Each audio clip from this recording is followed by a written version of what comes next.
A 2026 stock market pullback could very well be on its way, and here's exactly what I'm going to do to make sure I preserve my capital.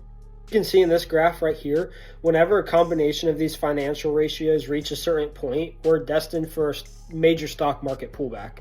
Now, I don't think that necessarily means we're going to have a major recession, and I'm definitely not selling my growth stocks that I strongly believe in long term, but I do plan on adding some very undervalued and what's called defensive stocks. And here's a stock that I think fits this criteria perfectly. We're going to be taking a look at PayPal today. All of these strongly indicate that PayPal is extremely undervalued.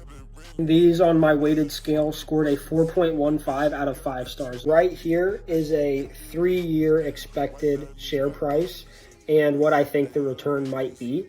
And to leave you with this, the reason it's so important to hold stocks like this if the market does see a big drawdown and a correction is because if you are buying a stock that is super undervalued, it will drop if the rest of the stock market's dropping, but it won't drop as much. The best example I like to use is if there is a house that you buy for $300,000 and it should have been bought for $500,000. You bought it at a huge discount. Say the housing market crashes. If you bought it at $500,000, that home is going to lose a lot of its value. But since you already bought it super undervalued at only $300,000, yeah, the value of your home might drop a little bit, but it's not going to be as big of a decrease as if you bought it full price or even more.